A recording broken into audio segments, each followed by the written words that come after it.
Hey, what's going on, everybody? My name is Matt Jarbo. This is $3 Theater, and this also is my review / what I think of the 2017 adaptation of Ghost in the Shell. Now, this movie has flared up multiple controversies. Well, to be fair, it's one controversy that's just been flared up multiple times, like herpes. It just never seems to go away. And unfortunately, that is a controversy of whitewashing. That would be casting Scarlett Johansson in the role of Major Motoko Kusanagi, who is the title character from the 1995 animated film Ghost in the Shell, as well as the sequel Standalone Complex. And this is an adaptation of that particular property, and one that is heavily influenced by what influenced Ghost in the Shell, which would be Blade Runner and also RoboCop. So you could see a lot of like the 1980s aesthetics that went into the development of this film. And the film is, fuck me, it's beautiful, man. It's fucking gorgeous all the way through. I wanted to see this in IMAX because of the visuals. They were really well done. But again, the whitewashing controversy, I've always kind of been against it. I've always said, you know what, I'm fine with Scarlett Johansson being cast in this role. That pissed off a lot of diehard fans. I understand that. And again, that's always a tough discussion to have when you're talking about an adaptation of a property that's so beloved. It's like the conversation about a black James Bond. You know, it's that whole issue as well. Again, I think if done right, I probably wouldn't care in the long run.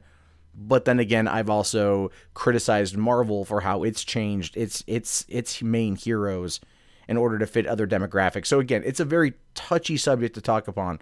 But this kind of story, though, right? And I always tend to see, this is me. I'm not an anime fan, so I tend to look at most animes, and everyone there looks pretty much white to me. Yeah, it could be set in Tokyo, but they're pretty much white, is the way I view it. And again, that's got me some fights with people. But this time around, though, again, this controversy makes very little sense after you see the movie, because certain things maybe not are 100% like handed to you. But the subtext, it kind of appears to be there and everything else. And it's one of those things where it's like, it's just a fucking movie at the same time.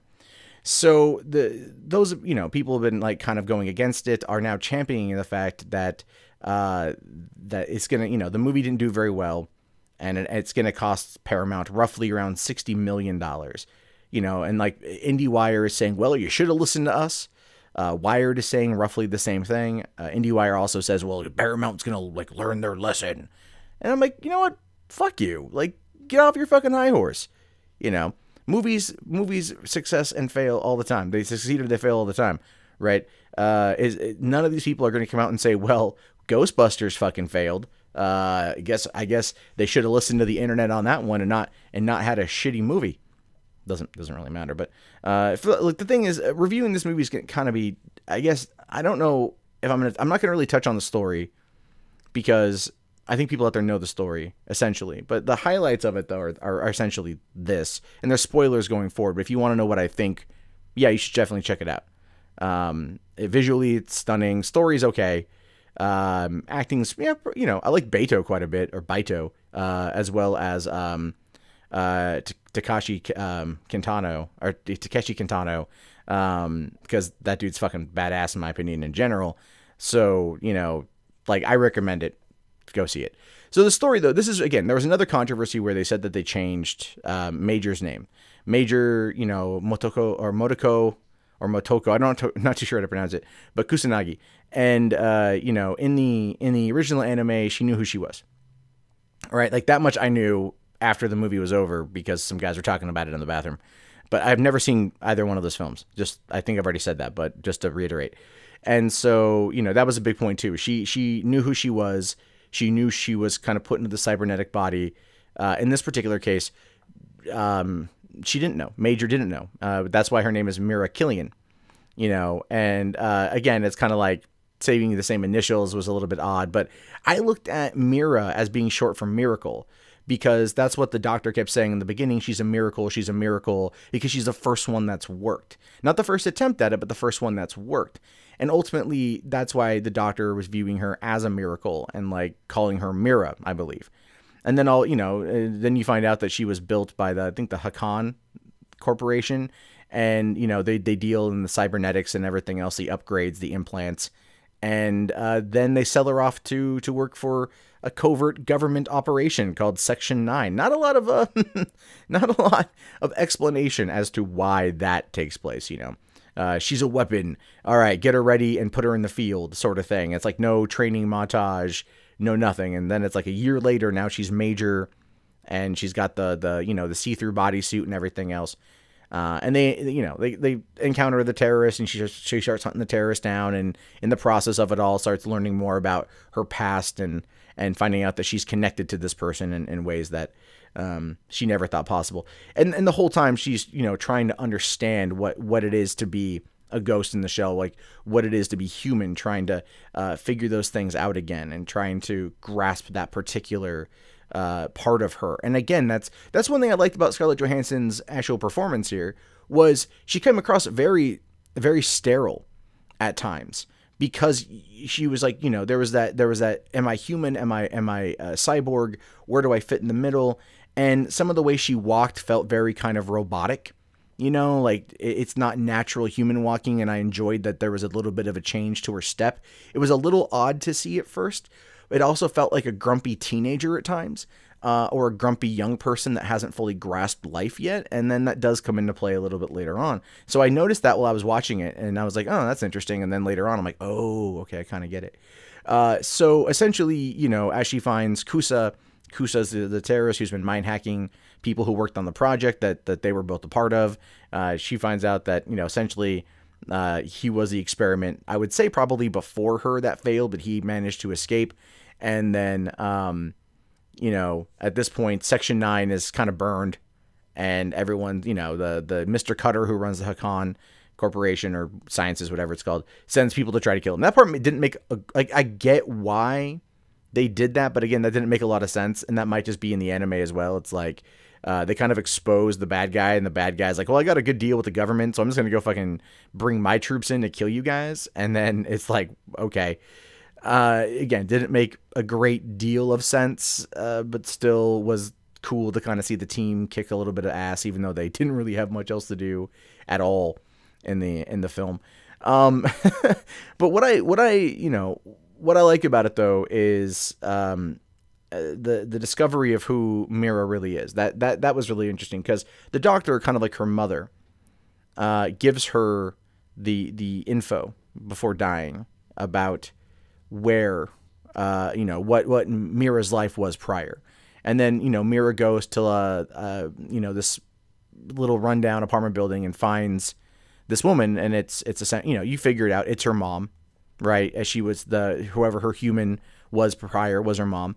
And they talk and everything else. And it's not like she gives anything away, but the mom kind of realizes, I think, that it's her, or senses that it's her. And which is why she's so open and forthcoming about it. But then you realize, too, that Motoko is not for cyber enhancements.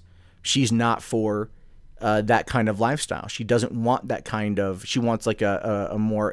she wants a humanist life. And that's why she was living in the lawless zone, which, they don't really explain a lot about, but you kind of get... It's like where it's like not a lot of technologies out there. It's like... That's where, like, it's not where, the hyper advanced technology side of things are. And as a result of that, she, like, goes out there, and that's where Mr. Cutter goes, and he gets his subjects for these experiments. Took her and Hideo, which would be Kusa, what he became. And, that's the whole, you learn that, and you're like, oh, that's really interesting. Again, kind of like RoboCop, but at the same time, not, it's she's not Alex Murphy. She doesn't know that she is who she is. She comes to discover that she's Motoko Kusanagi, and everything else, and that's her realizing who she is, which I thought was actually really cool, because I was like, okay, that explains why she doesn't know her name, or why they changed her name, and everything else. And again, that was a point of contention leading into the release of the movie, because people weren't going into this movie looking to enjoy it. They were going into this movie, the bloggers at least, were going in to bash on it, to tear it apart. And it's like, what the hell, like, what the hell? It's give it a shot first. But they just wanted to destroy it. And that's why when I did the Rotten Tomato recap of everything, there was almost no complaints of whitewashing just in those top few results and everything else. Because again, it doesn't apply here. It's such a forced false narrative that people are using to shield their side of things. And it's sad. It's unfortunate. Because here's the thing too, is you go, well, why didn't they cast a Japanese actor? Well, here's the thing is this is the way I view it. There's a line in the movie, when Mira or Motoko is talking to the doctor that built her, and the doctor says, one day everyone will be like you, right? One day everyone will be like you, and will be a ghost in a shell, basically. And she says, you don't know how alone that makes me feel, right? But then you realize that the English bad guy, there's always an English bad guy, Mr. Cutter, is creating these cybernetic shells in order to change the world, and in my opinion, in his image. He happens to be a white dude, which is one of the reasons why Kusa was white, why Mira was white, why these other shells that they were working on, why they probably were all white. He was building it in his image. And to me, that spoke a lot about imperialism, like Western influence, Western imperialism, and then the battle for Japan, which has been a long-standing discussion with certain people about the West's influence on Japan. At the same time, looking at the influences of not only this movie but the original, and that it was based off of the Ridley Scott's Blade Runner and RoboCop, and maybe the kind of dystopian future-esque worlds from the 80s that we experienced. You start to see there was a lot of that kind of stuff going on back then, a lot of Western influence on the Eastern culture, and you could see that's entirely possible that was a political statement being made. Again, I might be reading too much into the subtext there, but that's how I took it. That was my interpretation of it, and I felt that actually kind of really was interesting. Now, granted, it probably would have fit more culturally and historically if it was, let's say, China where the movie was set and not Tokyo, but I still think that there are influences there that are clearly coming in from, post World War II, where we helped rebuild Tokyo or rebuild Japan in a number of ways, and then kind of maybe how that stemmed, like an alternate future sort of thing. So that's the way I see it. I mean, ultimately, the movie, it kind of drags a couple places in the center, but I like the ending quite a bit. It really kind of summarized things. I think it was a good, serviceable film. Even if it's just an adaptation of another movie that could be far superior. Again, I haven't seen it, but I do plan on watching it. It's one that I do recommend seeing because the controversy surrounding it is completely unwarranted. The movie was never given a shot to stand on its own merits. And the fact now that it's failing and the regressive blogs are cheering that it failed shows you that they never had any interest in wanting it to succeed. Now, some could argue that my harping on Ghostbusters is very similar. And to that, I'd just like to say, I wanted Ghostbusters to succeed. I wanted Ghostbusters to be good. I wanted to be proven wrong completely, and I wasn't, which was sad. These people aren't like that. These people aren't going into this movie thinking to themselves, this is something that I want to see succeed. This is something that they want to see failed. And the reason why, so they can prove that they were right. And unfortunately, in this particular case, they are, but for all the wrong reasons. The movie does not suffer from whitewashing problems. It's explained. It's in the subtext. You have to open your eyes and actually fucking pay attention for a hot minute to see it. But these people aren't looking for that kind of thing. They want it hand-fed to them, spoon-fed. They want that kind of narrative. They want to be represented in that way. And this movie isn't about that. It's not about them. So, I recommend it. If you want to see it, give it a shot. It will probably be on DVD and home video soon enough, and you'll be able to watch it then. But I do recommend big screen because the visuals are some of the best I've seen all year. And it's unfortunate that it's not getting the kind of praise it deserves. So whatever you guys think about it, if you've seen it, let me know in the comments below. I'm curious.